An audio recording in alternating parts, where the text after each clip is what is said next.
Oke, bismillahirrahmanirrahim. Assalamualaikum warahmatullahi wabarakatuh. Selamat pagi teman-teman yang insya Allah dirahmati oleh Allah Subhanahu wa Ta'ala. Kembali lagi di mata kuliah Desain Komunikasi Visual.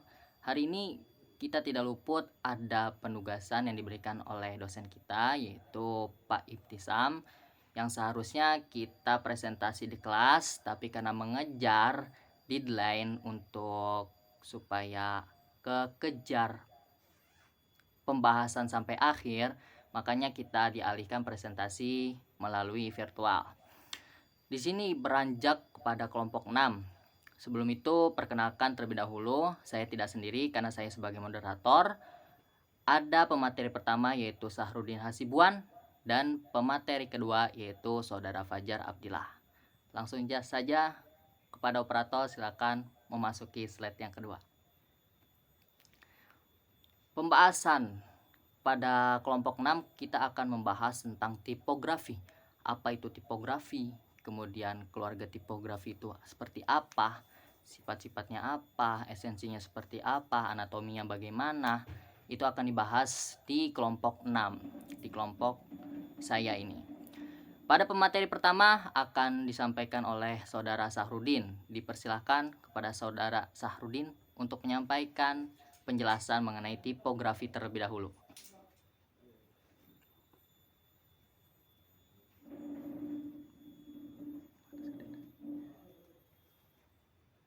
Kepada Saudara Sahrudin, apakah ada?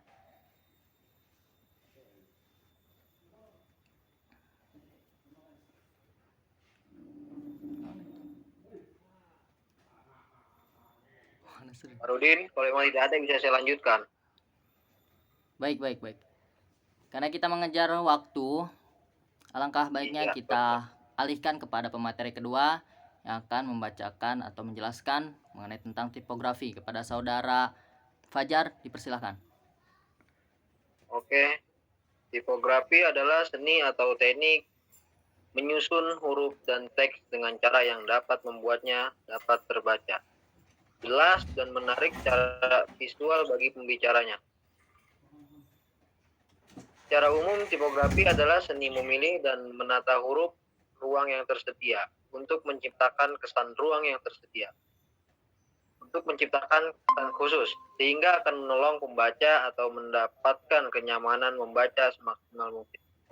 Tipografi menjadi salah satu bagian penting dari desain.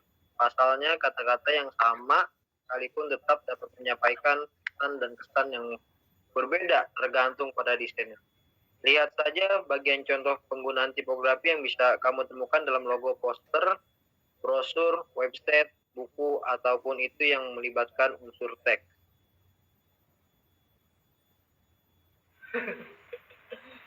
Selanjutnya, dalam desain komunikasi visual, tipografi dikatakan sebagai visual language, yang berarti bahasa yang dapat dilihat. Pengertian tipografi yang sebenarnya adalah ilmu yang mempelajari bentuk huruf, di mana huruf, angka, tanda baca, dan sebagainya tidak hanya dilihat sebagai simbol dari suara, tetapi terutama dilihat sebagai suatu bentuk desain huruf O. Contohnya, tidak saja terbaca sebagai huruf O, tetapi juga terbaca sebagai bentuk lingkaran yang mempengaruhi bidang suatu karya desain, di mana dan bagaimana seorang desainer meletakkan huruf O tersebut dapat mempengaruhi legibilitas dan keseimbangan karya desain tersebut. Sebagai seorang visual komunikator, desainer komunikasi visual harus dapat membaca dan mengartikan bentuk atau gambaran. Dalam perannya sebagai tipografer, seorang desainer harus dapat mengetahui bentuk tipe yang bagaimana yang dapat menunjang arah desain dan meramalkan reaksi daripada pengamatnya. Mungkin bisa dilanjut oleh Saudara Udin.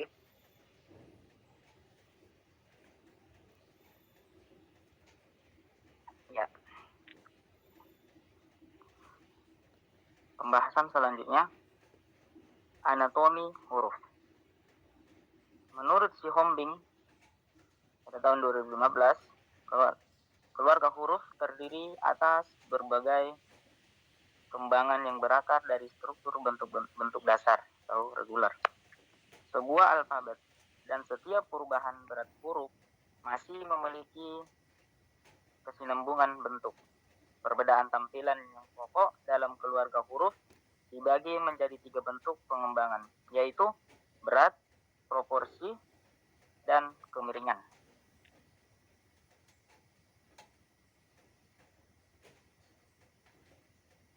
Dan yang pertama, berat. Perubahan berat dari struktur bentuk dasar huruf terdapat pada perbandingan antara tinggi dan huruf dari huruf yang tercetak dengan lebar.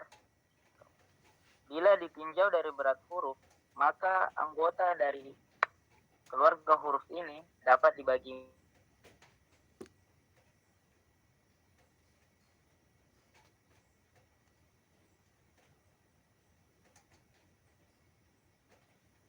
kesamaan ciri fisik. Namun, dengan perbedaan berat dapat memberikan dampak visual yang berbeda, seperti huruf bold karena ketebalannya memiliki potensi yang kuat dan menarik. Biasanya kelompok huruf bold ini banyak sekali digunakan untuk judul atau headline sebuah naskah, baik untuk iklan, poster, maupun media terapan lainnya. Yang kedua, proporsi. Perbandingan antara tinggi huruf yang tercetak dengan lebar dan huruf itu sendiri dapat dibagi menjadi 3 kelompok. Bila ditinjau dari perbandingan proporsi terhadap bentuk dasar huruf tersebut, dan pembagiannya adalah condensed, regular, dan extended. Yang ketiga, kemiringan. Huruf yang tercetak miring dalam terminologi tipografi disebut italik. Huruf italik ini biasanya digunakan untuk memberikan penekanan pada sebuah kata. Di samping itu, huruf-huruf ini juga dipakai untuk menunjukkan istilah atau kata yang berasal dari bahasa asing. Umumnya, huruf italik ini digunakan untuk teks dalam jumlah yang tidak terlalu panjang, seperti untuk keterangan gambar, slide dari naskah, serta kadang juga digunakan sebagai headline untuk subhead atau sudut kemiringan terbaik adalah 12 derajat.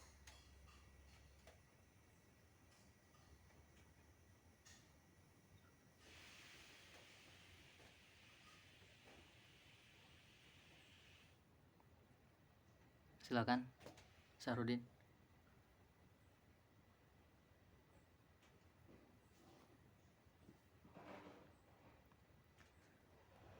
Baik, karena emang pemateri saudara Sarudin sedang mengalami gangguan jaringan, maka saya akan membacakan secara pribadi.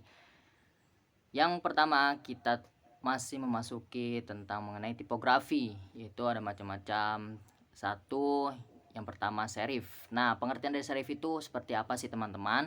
Serif di sini didefinisikan sebagai bentuk tambahan pada huruf berupa kait. Tidak ada dua typeface yang benar-benar sama bentuk serifnya. Jadi, peran serif sangat besar untuk mengidentifikasikan sebuah typeface. Jenis-jenis serif diantaranya yang pertama yaitu ada black letter atau yang dikenal dengan Old English atau fraktur. Yang kedua ada humanis. Yang ketiga ada old style atau old face atau Gerald. Terus yang keempat ada transitional. Yang kelima ada modern. Yang keenam ada slab serif dan Egyptian. Kemudian ada square serif, ada Mykonos dan Antiqui.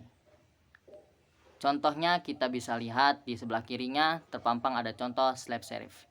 Di sana ada tambahan, contohnya di huruf R, kakinya itu sebelah kiri ada penambahannya. Kemudian di huruf N, kepalanya ada penambahannya. Kemudian contoh yang kedua yaitu sans serif. Sans serif memiliki arti tanpa serif atau tanpa kait. Sans serif dibagi lagi menjadi 4 kelompok, yaitu grotesque sans serif. Kemudian ada geometric sans serif, kemudian ada humanis sans serif, dan square sans serif.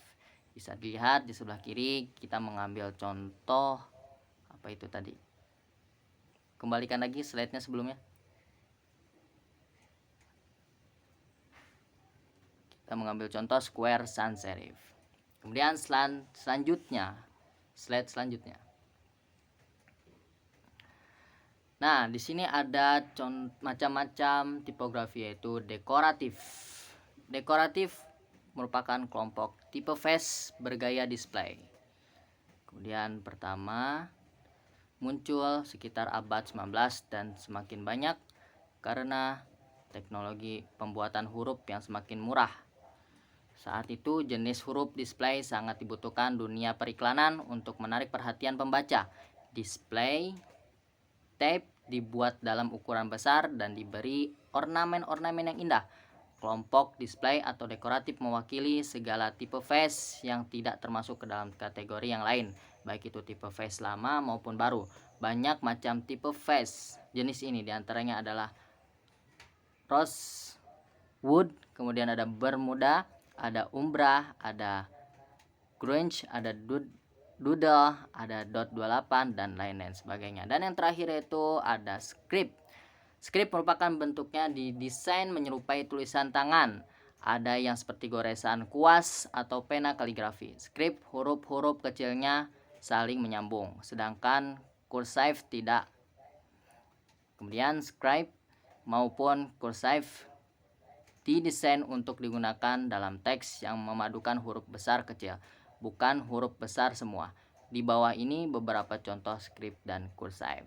Kita mengambil salah satu contohnya script, yaitu Kaufman. Di sana ada penggabungan antara huruf besar dan juga huruf kecil. Mana huruf besarnya? Yaitu huruf K, dan juga huruf T. Mana huruf kecilnya?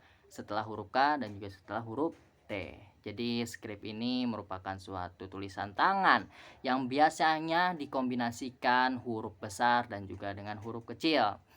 Tetapi dibagi menjadi dua. Ada script huruf-huruf kecilnya saling menyambung, sedangkan cursive tidak. Ada yang sambung dan juga ada yang tidak sambung. Untuk slide selanjutnya. Thank you, terima kasih. Saya sebagai moderator sekaligus pemateri akan menyimpulkan bahwa tipografi ini sangatlah penting di DKV, desain komunikasi visual, yang memiliki kecenderungan untuk memperjelas apa yang kita visualisasikan kepada pembaca, sehingga pembaca bisa menarik mengenai apa yang didesain oleh desainer. Untuk itu, sekarang kita memasuki sesi tanya jawab. Kepada teman-teman yang sekiranya belum paham ataupun mau menambahkan dan lain sebagainya, dipersilahkan. Dari kami kelompok 6 mengucapkan terima kasih banyak. Assalamualaikum warahmatullahi wabarakatuh.